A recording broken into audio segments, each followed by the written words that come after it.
Now introducing the Minor Wisdom Trio! Minor Wisdom! Hey guys, this week I've got Jill Ripa, Kelly Ripa's sister, not really, but I've got Jill Ripa on. This was a unique podcast episode for a couple reasons. Number one, I recorded it from a hotel room. I was in a hotel room recording this. This was done a couple weeks ago. This was, there it is. Yeah, boy. So I was in Dallas, the Dallas area for my new job with Covenant, working at a school and staying overnight because I was there for 2 days. And so I didn't realize I'd be in Dallas, and I scheduled Jill's interview. And so we just did it. We did the interview from, I was in a hotel room. She was not in the hotel room with me. Get your dirty minds out of the gutter. So it was really fun. So again, I don't know a lot of the times who I'm talking to when I start chatting with them. Sometimes I've put my foot in my mouth and I say, "Oh, tell me more about your classroom." And I've had a couple people say, "Well, I'm not in the classroom anymore." I'll be like, "This is awkward." So, I don't have a research team. I don't do a lot of research on people. If I know who you are, based on just past encounters, rendezvous, then I will typically, know some information. But with Jill, I didn't know a whole lot. And I'm glad that what we ended up talking about was what we talked about, which is that she is diving into the playwright world. And I'm going to post her blog, and she talks about playwriting and all this kind of stuff. And it was just a coincidence that she is going into this playwright world, because what I am starting to do, this is called a segue. What I'm starting to kind of hopefully get a few interviews of are some playwrights over the next couple of weeks that aren't people you are all used to when it comes to one-act play. These are established, reputable, published, produced playwrights that have stories to tell and that have great stories that maybe it opens your mind to doing their content for one-act play. That is not to say that their content is written to do for one-act play, meaning you might have to do some cutting, but these people are willing to allow you to cut their one-act play, read between the lines, and it's a really good idea. It's a great idea. Actually, it's a phenomenal idea on my part to interview these people so that you get to know them a little bit and also know that they are completely 100% accessible. And so that if you do some of their content, if you look at some of their plays, then maybe, just maybe, you can also reach out to that playwright and get to know them a little bit, and then get to know how to maybe cut their play. Maybe they can help you with that. But again, these are reputable, published, produced playwrights, not just like my sixth grade daughter writing a book, and we all did that when we were in sixth grade. It's a fun little project. And some of you kept your stuff. I have not, because it wasn't very good when I was in sixth grade. Okay. And it's still not, actually. So, that's the Jill Ripa story, right? And I'm going to post a link to her blog in the description of this podcast, right? A couple things that happened this week. Number one, it was kind of a tragic week all around for death.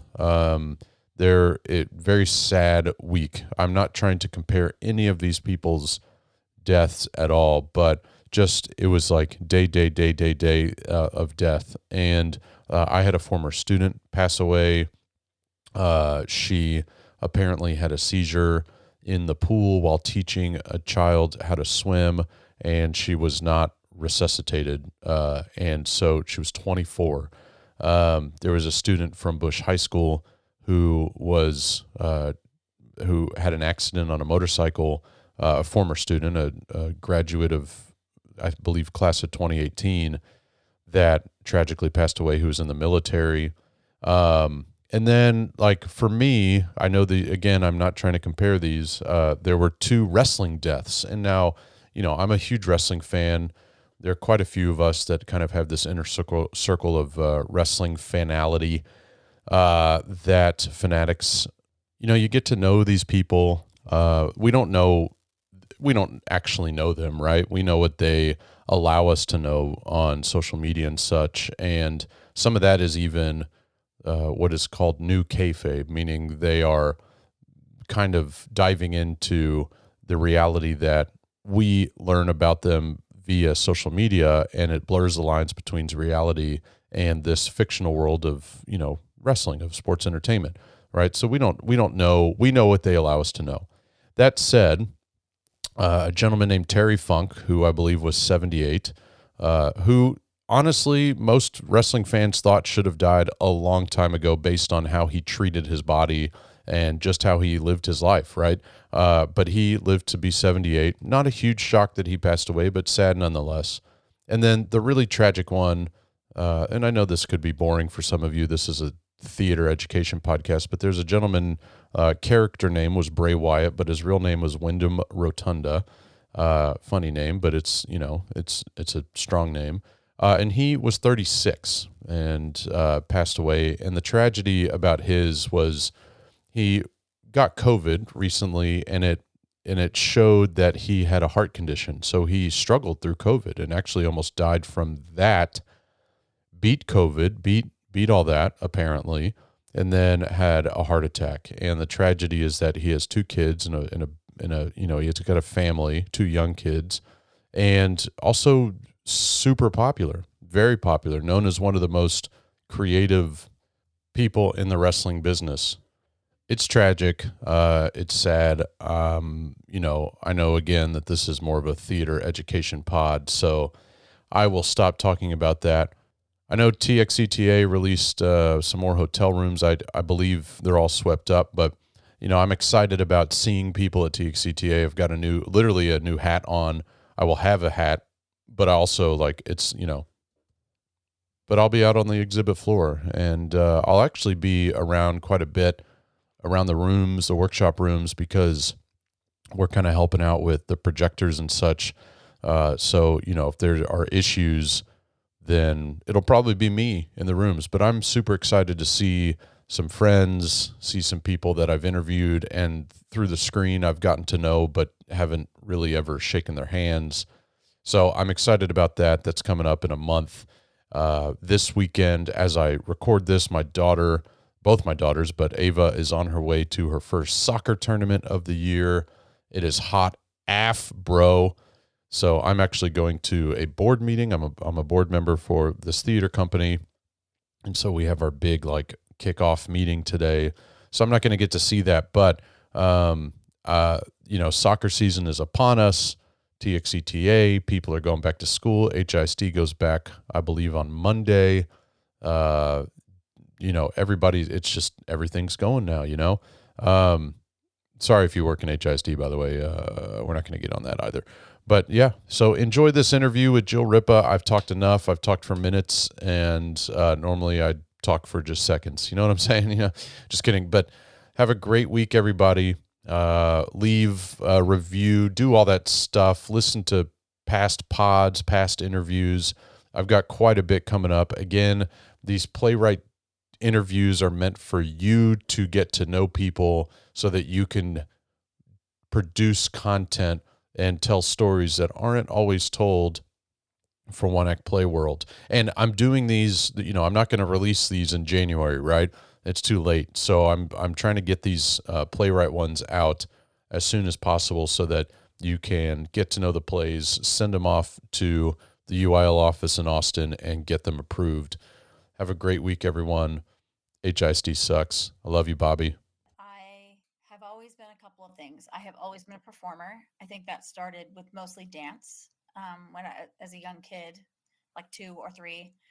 And then also writing. I've always, as long as I can remember, been a writer, and loved all things kind of theater, but I didn't really know that. I just knew I liked, like I said, dance, writing, kind of the arts.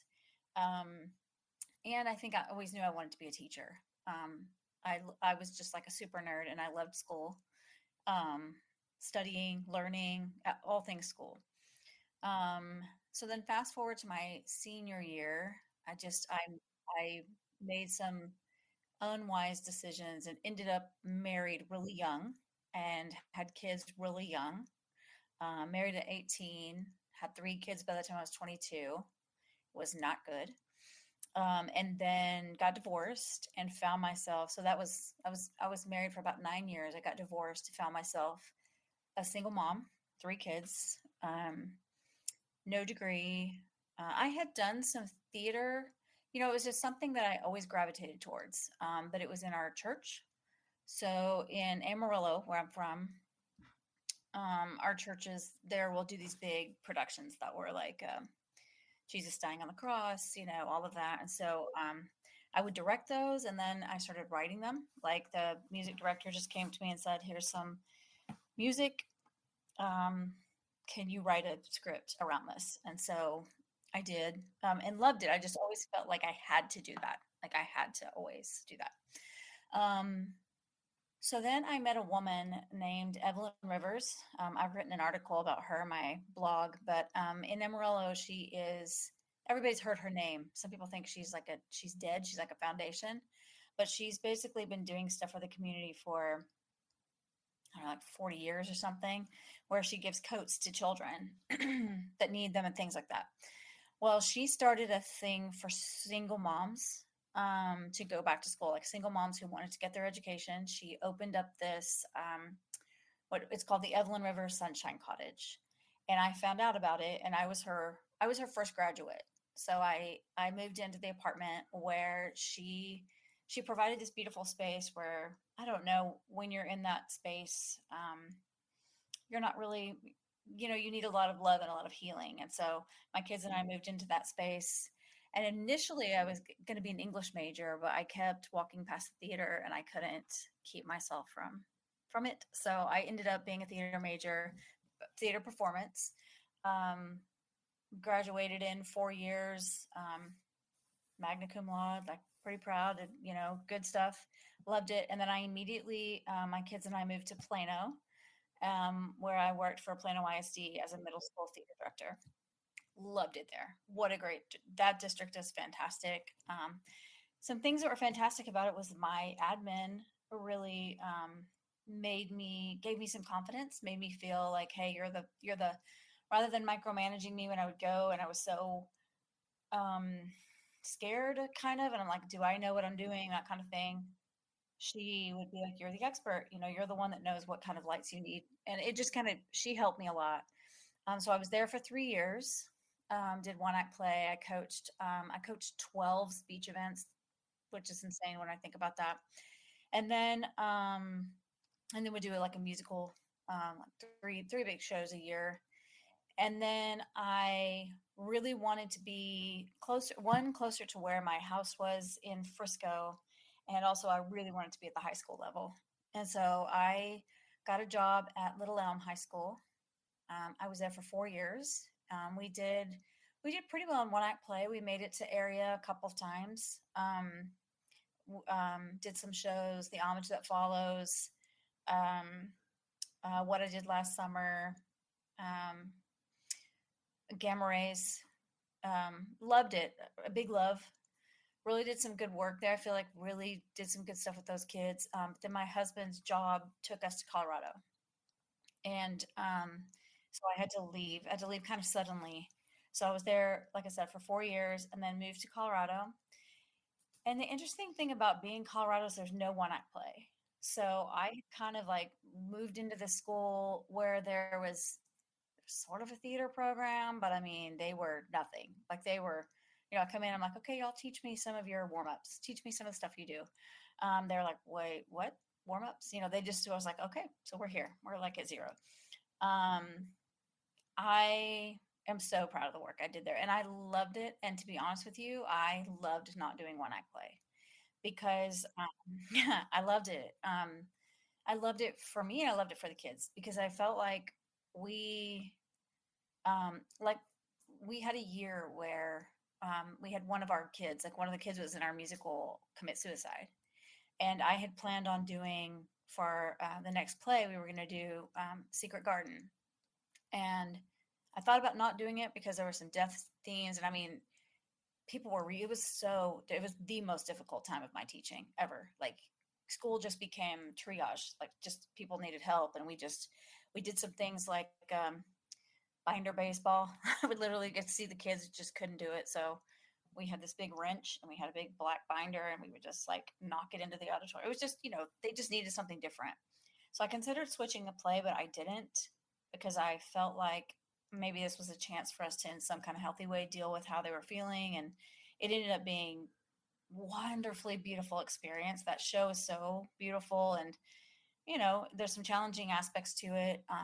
And we dealt very carefully with the death stuff. Um, and then nobody had to tell us it wasn't good enough. We didn't get to the end of it and somebody was like, you didn't place. We just had that experience. And I think theater in that moment, like, did what it does. It was so powerful. And a lot of those kids now, they're grown adults and they have tattoos of that show. Even we did a special thing for our principal. I gave them these little keys. We had a whole, like, they wear as necklaces, and I think some of them are probably still wearing them. Like, it was just wonderful. And that was just one experience. We've had many. I felt there. We did a musical every year.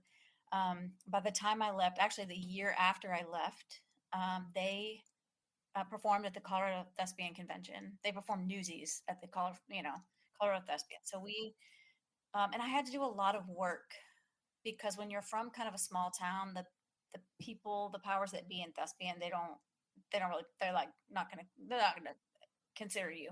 They're gonna consider, Denver Performing Arts or something like that. But so that to finally get them to notice us, and to see the level that the kids came up where you do have a really safe, awesome culture, but you're also doing excellent work. And no, we never had to practice a 7-minute setup. We never, it's just like there's some beauty to what we did there, and it became kind of like the place everybody in the community went to go see theater, as opposed to just like a kids recital. Like, it became we partnered with the VFW, we partnered with the town council, and we just helped each other, and it was really, really wonderful. And then my husband, I stayed there for 5 years, and then my husband's job moved us to San Antonio. And I thought that I was going to be heartsick forever over those kids, and that community. I knew all of their siblings. I knew, was just very, very invested in that community. So then we moved here, and I got a job at brand new middle school, Piper Ranch Middle School, that was just opening, and that was difficult. I did not want to be back in the middle school thing, but I had met Carla Schumann, and she had told me there was going to be a high school being built and all of that. And so I just, it seemed like a good opportunity. I really liked the principal there and stuff. But it was tough because that is not my gig. Like, that age group, it was rough, really, really rough, to a degree where I thought maybe I'm not going to do this anymore. Like, I missed everything that I had built in Colorado. And, I don't, probably every theater teacher you've talked to, like, what it takes to take a program from nothing to something is like, just part of your soul lives there. Like, it's such it's a lot of work. So to start that from scratch again, was daunting, and with middle school, but we did it. First year we won one act play, which is what puts you on the map, right? We did a musical. We just, I found a way, and that's kind of when I started my blog, was finding a way to find some joy in the job, because I was really struggling. Like, I was struggling, like, trying to figure out my nightmares from my daytime. They were very much the same. And so came up with a lot of really practical strategies to deal with that, and ways that, not just like self-care, not these big words, but like, what does that look like? How do I do this? And I ended up really I love the team that I have. And that's something I think is so important. It wasn't even just the other theater teachers, but the other fine arts teachers. We just became really good friends. And I think that that made all the difference. So then, COVID happened, and I, I'm a stubborn redheaded cuss preacher's kid, and I just was like, we were doing Wizard of Oz Junior, and we just did it over Zoom. I just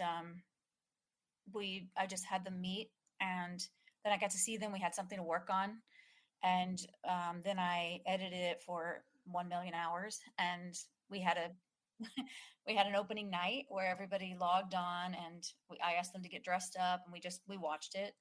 Um, it's not good, but it was something when there was nothing, and I think it would have definitely been easier just to say we're not going to do that. So we did that during COVID, and then when we came, and then I would say around that time is when I started to feel like, what if I don't get that high school job? And even if I do, I just started to, I guess I didn't really realize how big the thought was in my head of like, this is something I want to keep doing. Public school was wearing me down, like just a little bit. Some of the crap parts of it were really wearing on me. And so I started doing a grad school program with University of Idaho. They have a they have a great program that people should know about. But it basically what they do is you take some classes. It's completely online, but also like one of your classes every semester is something you're currently working on. So it could be like um, you're working even like in the summer. I would just develop my curriculum and research plays, that kind of thing, and that would count as a class. So it just makes it doable. Um, and so I did that with an emphasis in directing. I started doing that. And one of my projects, since we were going to, so then this is like the summer 2020. So we were going to go back in the fall and do that terrible thing where we're going to have in person and online at the same time, which was just didn't work. Um, and I didn't know if we were going to get to do a one act or not. So I wrote an adaptation of Antigone, and called it Antigone 2020, so that it could be done with masks on and the staging. So when we did go back, the kids that are on stage, like the chorus, they could wear the masks. And then I just staged all of the scenes were 6 feet apart or whatever. I think it was 6 feet, at the time, so that we still got to do a play. And it ended up being a really fascinating study. We did some dramaturgy. We did a bunch of stuff that was involved in that. And we kind of created this whole world, and the kids made TikToks, and we did a lot of like the Greek chorus. We made it into like a news media, social media, and cool. So we did that play, and we did an outdoor into the woods, because we had this big courtyard. So that year we were still able to do shows, and then they finally opened the high school, and I got that job there. I was there for 2 years, and again, just really proud of the work we did. We involved the community. We did musical with special needs kids that were involved. Not just involved, but if they're dancing, like they were really in it. We did not do well in one act play, and that's a thing. That's like, it's a beating, because the first year we had the lights didn't come on. Literally, there was like one area of light. My kids did the entire play in the dark. So that sucked, because they did a beautiful job, but no one could see it. And then this last year, it's a whole saga that we don't have time for, but I wrote a script, and just planned too many things for the year. We worked on one act play for about 4 weeks. And when we placed dead last at Zone on that bus ride home, I just was like, I graduated with my MFA in the summer with a side of playwriting. So, I had that degree, and and I think that was looming in the back of my head, like, what did you get this degree for? And what do you want to do? And so I just knew on that bus ride home, I messaged my husband and said, I have to resign. And he was very, not just supportive, but encouraging. He said, as the person who sees you every day and loves you, like, you're not well. And I wasn't. And so right after, I waited till the Monday after spring break, and I announced, just hoping to give them enough time to get someone good in there. And yeah, and so and then it's just kind of this thing of like, oh, are you retiring? I'm like, I'm not retiring. I'm only 49. And um but right now I'm just taking a beat. I've been writing like crazy. My blog, I post every week, and I just finished a play, um finished another script, and I want to do some stuff with that. And I actually got invited to join a playwriting cohort that it's got some playwrights from all over the world, so we meet regularly and get my stuff workshopped. And so we'll see. I'm interested in maybe definitely the writing. That seems to be the thing that's like, and just getting myself well, like spending some time doing that, and then also playwriting, and then maybe doing some directing in the area, maybe teaching college. We'll see. But right now, I'm just kind of focusing on the writing and kind of seeing what happens Yeah. next. So, So and you're in San Antonio. I am.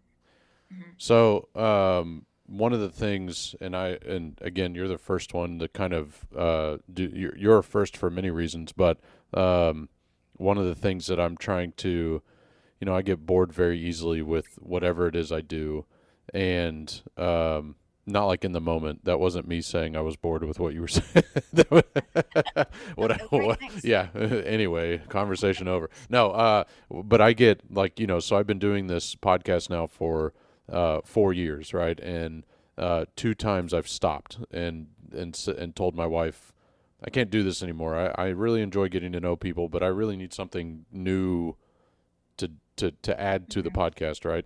And I don't want to do video because I don't want to get dolled up every time I do a podcast. So, um, but one of the things that I thought about doing is adding playwrights to my episodes. Like, so an episode is focusing on sort of a playwright that is not really well known, may not be known at all, but some of them are producing shows not necessarily in Texas, but all over the country or even the world, but aren't necessarily one act playwrights, right? Because we kind of have our choices, and a lot of directors, um, creatures of habit, if you will, and then there are some like Destiny Miller who is leaving theater, who never chooses a playwright that rarely chooses a playwright that is really well known or does is more about the message rather than the writer.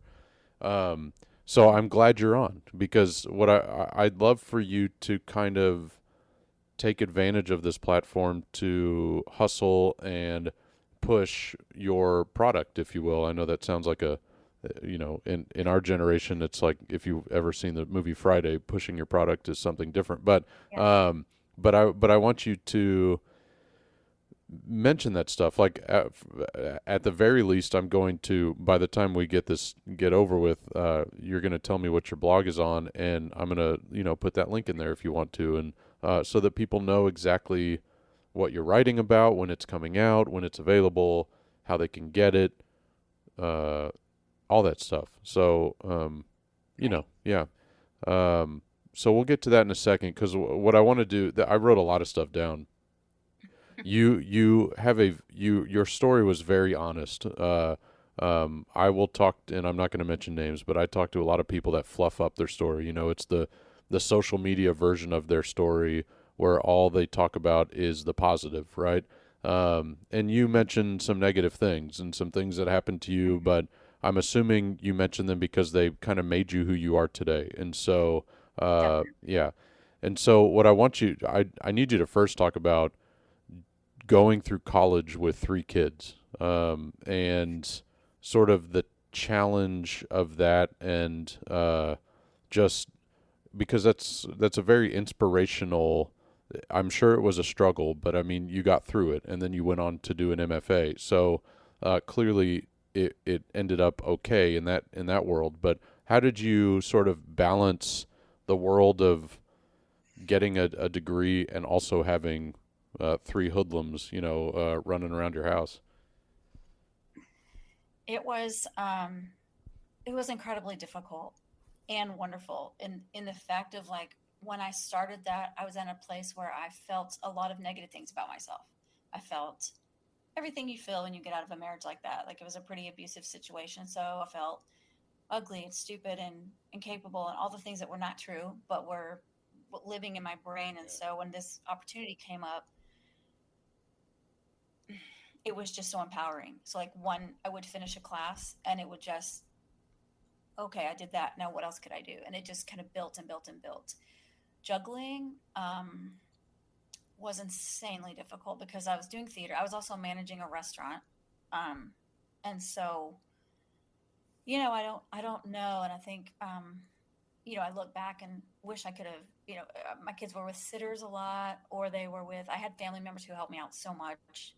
I think that was probably good for them in that way. But I think what they've told me now that my kids are adults, but um, I had to dig into parts of myself that weren't necessarily strong at the time, like scheduling and boundaries and and then just all of this discovery. I think theater was like a medicine. It was like I could go in and do a role and it just I was just working out my own stuff through those characters and I think that really shaped the way that I direct and the way that I just how I feel about these kids. I see them even if they're a whole hot mess. I know what theater can do for them, and so it has just made me very passionate about that. Like I just because I've seen it now happen for them, but for me, yeah, the kids were very young. My oldest was second grade, I think, when I started. So they were like 7, 6, and 3.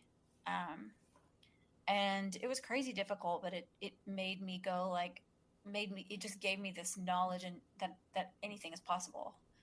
And it proved it to me. And so that played out in my directing too, because then I would do like, oh, we're going to do this big huge thing, and everyone would be like, you're insane, that's impossible. And I'm like, but maybe it's not. And so it just made me strong, made me stronger. Did your kids do theater? They did some plays with me. Okay. We did 6 characters in search of an author. I don't know if you know Yeah, that, but yeah, yeah. it's a play that I think people should study and maybe never perform. I don't know that an audience is going to love that play. It's Yeah, so long and just like, why would we torture them this way? But my kids played the kids in that. yeah, And they grew up kind of backstage, and everybody loved them. yeah, So they did that. My daughter did a little bit of theater in school, but no, they kind of did different stuff. They're musicians. Um, and stuff like that. They're very artistic and yeah. things like that, but not really as much of the theater. Right. Okay. Yeah. And yeah, I mean, it's just like it's very commendable. I did my this is me bragging. I did my first master's when my second daughter was born because I realized they just sit there. You because I was online. I did it online, and I was like, I could Yeah. just knock this out really easily because Eleanor will just lay there and knock at a toy every once in a while I do stuff. And Yeah. that's also when I like watch Breaking Bad and stuff because she's not gonna know what's Gotta going watch on. that. Yeah, right. So anyway, well, good for you. And with Thanks. the Idaho program, what's funny, small world, and regrettably I applied to the Idaho program uh I guess 2 years ago, and Mhm. ended up not doing it because there's no in person element. And I was just like, I really wanted an in person element, and went to the commerce, did the commerce program, Texas A&M Commerce. And I will Okay. not. I will keep my opinion to myself about that program right now. But some things, as of today, just actually changed as we record this. So for the better, probably. Um, but that Idaho program, you're right, is something that I think more people need to look at. Is there something specific that kind of stood out for you? I know you already mentioned that you're able to use what you're already doing as your content, as your education. Are there other elements to that program that you could speak on, or is that kind of the main Sure. thing? I mean, that's the main thing, and I think for me, of course, I want that in-person element. I mean, that's what the theater. I want to be there, and I want to do everything. I want to paint. I want to hang lights. I want to do all the things. But I also want to stay happily married, and that. is more important to me. And I just, because he was even supportive. He was like, we can find a program here. But I was like, I'm not willing to do what that's going to do to us. Like, I know what kind of hours that takes, and I'm not going to do it. Yeah. But I would say that the people you meet in that program that are from all over the country, that's how I got this playwriting cohort. And then from there, other people. And so just so many different perspectives that you just wouldn't get somewhere else. If you just go to a university in Texas or something, you're going to get people from Texas. Everybody's going to be one act play. These people are like, one act play means nothing to them. Don't hear me bashing one act play too hard. I think there's many benefits of it, but it is refreshing to be like, oh, there's a bigger world of theater besides that. And it just, again, all those perspectives, the networking, the fact that they kind of really push you to pursue the business side, some of the uglier, like the harder things, they really kind of teach you about that. And then they let you, like, that's why I'm playwriting right now. I think I took that playwriting course and it just, man, it sparked something in me. Like, I was like, I have to be writing. Like, I loved it so much. And so that's a really big benefit too. Yeah. I'm going to get to the playwriting stuff in a second, but I want to get these other boring questions out of the way. Do you think that, because you mentioned that dance was kind of your thing, do you think that Mm-hmm. dance helped shape your approach to directing, or did it have nothing to do with it? 100%. I Yeah. think that because I love movement, and kids love movement.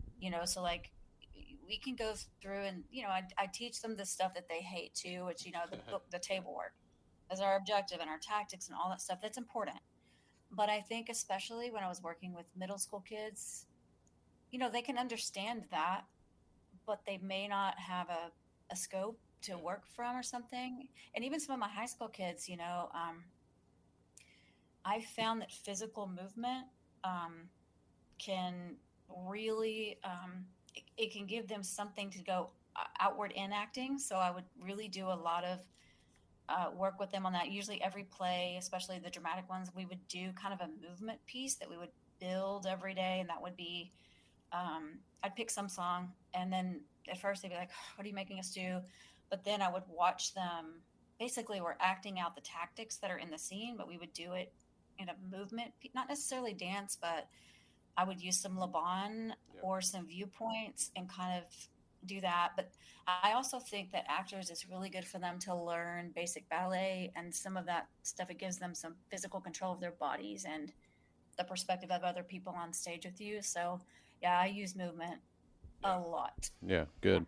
And then I got to mention, and we don't need to name names or anything like that or blame anybody, but you said that you did the UIL play pretty much in the dark. Um, Uh-huh. I don't know how to approach this with because Yeah. that would anger everybody. I mean, I think every director would get angry at that. But like That was rough. speaking as a contest manager, and I'm not an adjudicator, never will be. I just don't have any interest in doing that. But as a Yeah. contest manager, it's kind of our job to approach the director in the heat of the moment and say, "Do you want to stop and figure out the problem, and we can restart or pick up where we're stopping?" Right?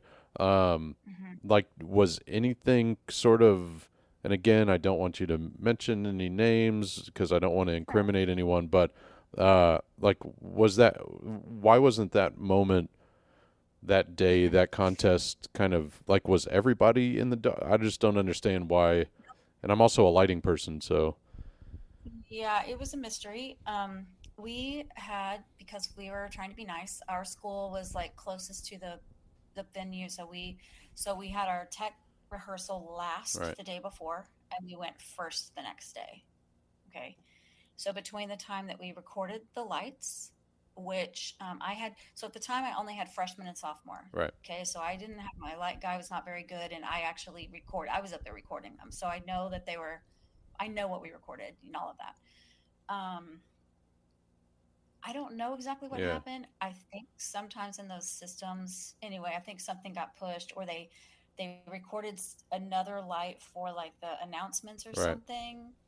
Because then after our play, they went in and they fixed some stuff, and then everybody else's lights were perfect. Yeah, I bet I know what So happened. I think and I'm going to tell you that I'm not going to mention her name because I think our contest manager is probably she's a very well known and renowned person, and I think what happened too is that this particular venue has a lot of tech Right. issues. And so we also had first our sound didn't start. So she stopped it. And then because we were going to get into that 60-second rule, right? So she stopped it. They fixed that. And then the lights didn't work. And I actually, when it comes down to it, I blame myself. I mean, I guess she should have said something. They should have stopped it. My poor kids were Yeah. performing, and literally, it was really, really, really sad.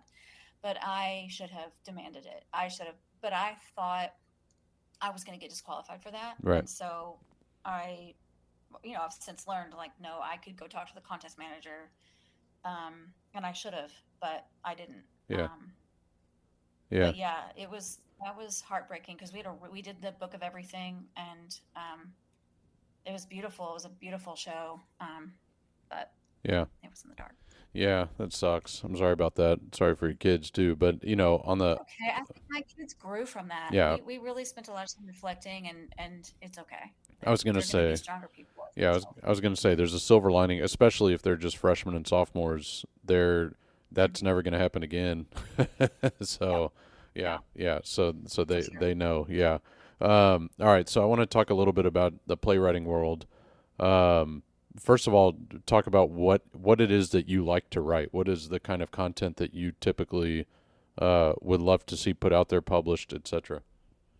hmm Um, it tends to be almost like a dramedy or dramas, and I would say that right now, what's just really capturing me is um, really kind of stories about women, Hmm. and that kind of journey.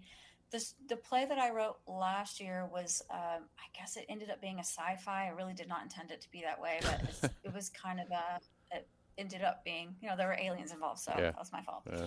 Um, but yeah, there's that. I like a little comedy. I think every show should make you laugh at some point. I guess not every show, but I don't know. I Yeah. think people like to laugh, Yeah. so I like to do that. Right now, what I just finished is so my great great grandfather, I have his journal of Oh, settling Texas. It starts like Civil War and it goes through about 1928. And so I wrote a play about basically him and his wife, more focused on his wife's kind of like what that was like for the women, right. and did some research and stuff like that. And so, um, I like also, which I guess is really good for one act play, but I like a simple kind of set, like a movement. I love ensembles. I do love movement. Um, that's kind of hard when you're writing for things that are not high school Right. because I'm having to shift that because in the professional world they want a small cast and I have to kind of Yeah. shift that. Do you find yourself trying to what's the term I'm looking for? Not feed to master. Whatever the term. I don't know the term right now, but do you find yourself trying to uh, make the educator side happy as well as the professional side happy, or do you just say this play is for these people and this play is for these people? So for up until now, I have always written for a certain group. Okay. I think 100% of the time, the plays I have written have been, with the exception of the one from last year, I just wrote that really for myself. But um, I'm having to kind of shift that, of Yeah. just wanting to write it and thinking about if you want to get a theater to produce it. Um, so anytime I want kids on stage, I'm like, maybe not that. I'm like, have to do that, but I'm trying to kind of not really pay attention to the educator side right now. Right. More just what theater can do. And I just am a storyteller. I just want to tell the story. Right. Um, How difficult? How hard are you on yourself? Like how much do you sit there and stew over the it's way? insane. Okay. Yeah. I'm very, way, way too hard on myself. Yeah. Do Yeah. you ever? And I'll be like, okay, I have a deadline. I got to get this play done by now. And my husband will be like, or what? Like, why? I don't know. I just feel like it should be done. I don't want to waste this opportunity that I have that I know people would maybe love to have. Right. I just want to make use of every minute. For you, what's the key to being a good playwright? Being honest, figuring out what's honest about this moment. Also, I think something I'm having to really do is I keep referring to it as lessen the scope. Like I have a little note on my desk that says a deep breath and a sharp focus, because I feel like even as an educator, one of my problems was just doing too many things. I see every single kid, I want every kid to have an opportunity. So I'm going to direct. I literally think I directed, including class plays and everything last year, something like maybe 7 or 8 plays, maybe more. It was just like insane. And so with my writing, I see the same thing. I think you have to figure out what story you want to tell. And then, what do those characters' voices sound like? What really happens in this situation? And then I think also just like observing real life. I think just like watching people, listening to people, hearing what stories are really there. I think that's big, because I do want to tell the truth in my plays. Right. So one thing, I took a playwriting class during my Commerce Master's program, and the thing I found myself struggling with is walking away in the middle of a scene and coming back like days later and not remembering where I was, or not literally where I was. I knew where I was at home, but I mean in the play,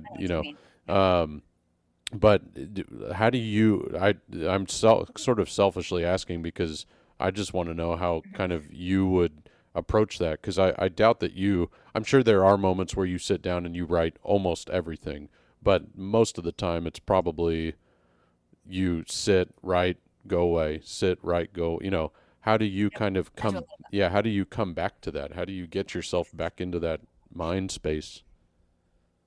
So I'm working on that process. So what I've done right now, I have these note cards. Yeah. Because for me, okay, so like when I did the Antigone adaptation, what was easy about that is that the plot's already there. Right. So like I know the scenes, and I kind of I laid out and I created some new ones and did some more with Euripides and stuff like that. But especially initially what I wrote was a 1-act, and it was just what you see. I just took the original script and did just, but I didn't have to make the plot. So I would say now that what I do is I laid out what is my character that I'm following, what's her journey, what do I need for her to, that's the most important thing, is that when you get lost, to kind of come back to what is the story that you want to tell. Right. And then, so then when I leave a scene, I do sometimes have to go back and kind of reread. Sometimes I have to start at the beginning and kind of read through. But usually if I leave, it's what's hard is to kind of like, I can see that world. Like right now I've got pictures of my grandparents around, like I just kind of like immersed in it. Right. I bring out that one note card and I'm just like, this is the scene I'm working on today. And then I'll just start writing. And I have about 40 pages of cuts, then I just go, because you just write stuff. Sometimes you just have to put them in a situation and sort of see what happens. And then, I would just say that I come back, I just start writing, and I just eventually have to kind of find my way there. I don't know if that helps at all. Yeah, no, the note card thing is, that's a perfect, like, sort of anecdote to that. So that's good. That it helps. Yeah, that's what I was looking for. So I want to get you out of here on this. You kind of hit that sweet spot of the interview time that I like to hit. But you mentioned, your time in Texas, teaching in Texas, and then your time in Colorado, teaching in Colorado. What is something that, because we're so, Texas theater is so in the trenches with 1-act play, right? It's like it's 1-act play or nothing. Mm-hmm. And even in interviews, a principal will say, "What's your 1-act play success?" And I have said to a principal I don't know, it doesn't matter to me. What's my classroom success is really what you should be asking. But what is something that you got in Colorado, right? That you learned in Colorado as an educator, that you came back to Texas and sort of applied that. And you can make all the jokes that you want about, well, I chilled out in Colorado, obviously, but and brought that back to Texas, right? But that's, Yes. you could say that, and maybe it's true. I don't know. But what is something that you sort of experienced or learned from your time in Colorado that you were able to bring back to Texas that helped you sort of put things in a little bit more worldly, global perspective rather than just the country of Texas, right? Yeah. To me, it was that community aspect of just like what I saw theater do. So some examples, what we did for those veterans.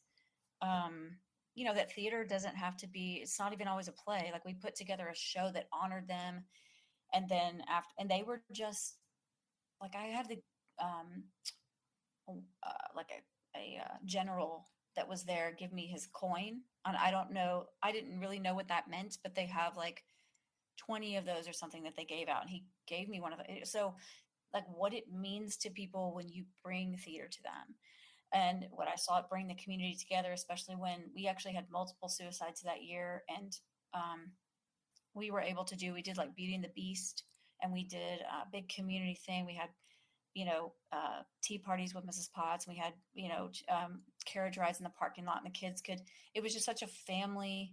It let people see what was happening in the school instead of just labeling us that. So I guess I would say the power that theater can have to affect your campus and affect your community.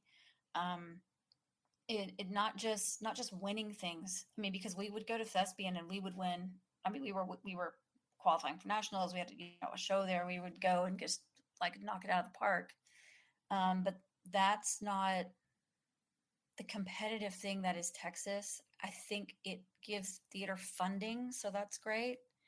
But I think it can just sometimes it just takes away from what I saw happen in Colorado for these people. That it also educated them, because I had a big Mormon community, and they were lovely. I mean, those kids were wonderful and the parents, but you're limited. And so we did a little bit at a time. Um, kind of taught them through and educated them. We're playing a character right now, so we can show our shoulders. Maybe we can, when we're doing midsummer, we have to say ass because it doesn't mean but. And they would learned, and I think those parents also learned to accept their gay and trans children.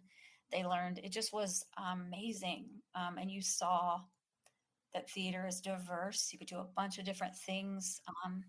It is not about winning one act play. Like, and I guess, what's hard is that I think I maybe took that a little too far, because we did so many things on our campus, and we're really proud of that. But then at the end of the day, you got to take your kids and they have to go up against people, and how they're going to feel if they don't show up for that is it's not great. So I think that's a hard thing. I told my daughter this week that she's got to record the ending again because I accidentally deleted it. So here it is. Minor wisdom.